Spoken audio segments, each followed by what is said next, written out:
శ్రీమాత్రే నమః. లలిత సహస్రనామాలు అర్థ వివరణలో భాగంగా 57వ నామం అండి. 57వ భాగం. ఈ 57వ భాగంలో 107వ నామం తటిల్లత సమరుచి. ఆ అమ్మవారిని గురించి వర్ణిస్తూ చెప్తున్నానండి.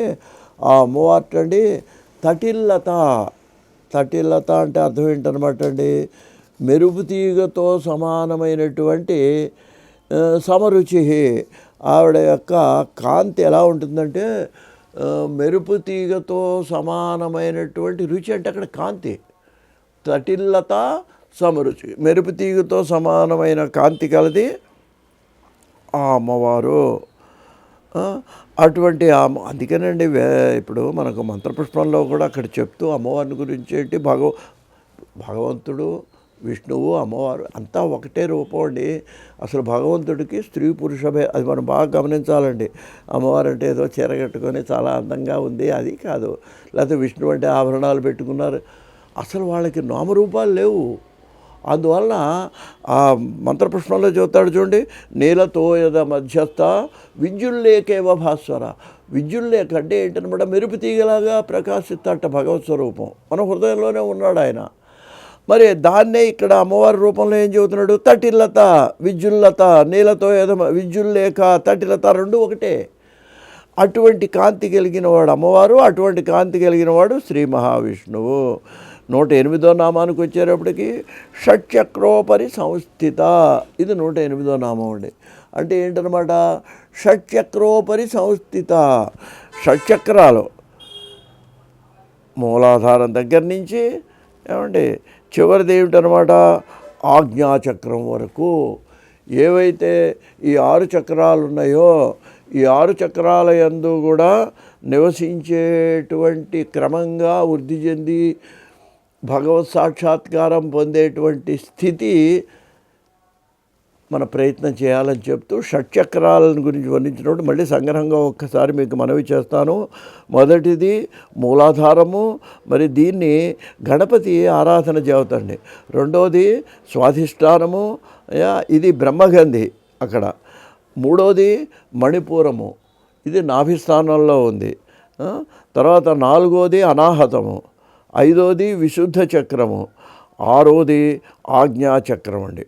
ఆజ్ఞాచక్రం అంటే ఏంటనమాట, కనుబొమ్మల మధ్యలో ఉంటుందండి. ఇవి షట్చక్రాలు. ఆ ఆజ్ఞాచక్రంలో రుద్రుడు ఉంటాడు.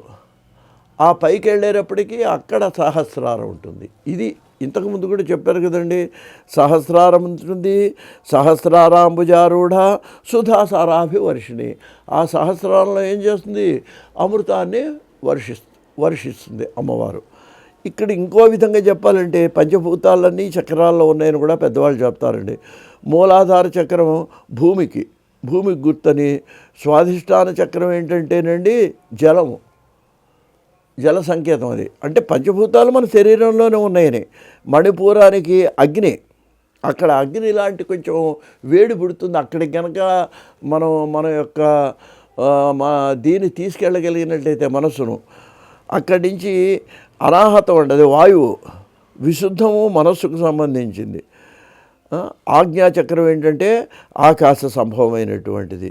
కాబట్టి ఇది మరి ఇలా వెళ్ళాలన్నట్లయితే మనకేం కావాలంటే, సరే ఆ చక్రాలవన్నీ కాసేపు పక్కన పెడితే మామూలు మనం సమాధిలో కూడా ఇటువంటి స్థితిని మనం పొందాలన్నట్లయితే మనకేం కావాలంటే ముందు అహంకారము నశించాలి. ఇదండి లలితా సహస్రనామాలో చెప్పే సారాంశం. ఈ షట్చక్రోపరి సంస్థిత, ఈ 6 చక్రాలకి దాటి అవతలకు వెళ్ళేటువంటి స్థితి మనకు కలగాలి అన్నట్లయితే మనం చేయాల్సిన పని ఏంటంటే అహంకారాన్ని నశింప చేసుకోవాలి. ఆ అహంకారం ఎప్పుడైతే నశింప చేసుకోగలుగుతామో అప్పుడు మనం ఆజ్ఞాచక్రం వరకు వెళ్ళగలుగుతాము. కనుబొమ్మల్లో ఉండేటువంటి రుద్రస్వరూపాన్ని దర్శించగలుగుతాము. అప్పుడు మనకు జన్మరాహిత్యము, మోక్షము లభిస్తుందని పెద్దవాళ్ళు మనవి చేయటం జరిగిందండి. అందువలన ఈ షట్చక్రాలకు సంబంధించినటువంటివన్నీ కూడా ఈ గతనామాల్లో మనకు వివరించడం జరిగింది.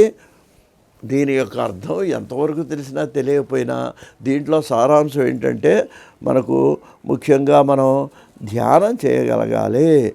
ధ్యానం అనేది చాలా ప్రధానం అండి. ఆ ధ్యానం కనుక చేయగలిగితే ఆ స్థితిలో మనం అహంకారాన్ని వదిలిపెట్టగలిగితే అప్పుడు మనం ఆ సహస్రారానికి మన మనస్సును చేర్చగలిగితే మనకి ఐహికాలకు దూరంగా ఉండగలుగుతామని మనకి లలితా సహస్రనామం తెలియజేస్తున్నది. స్వస్తి.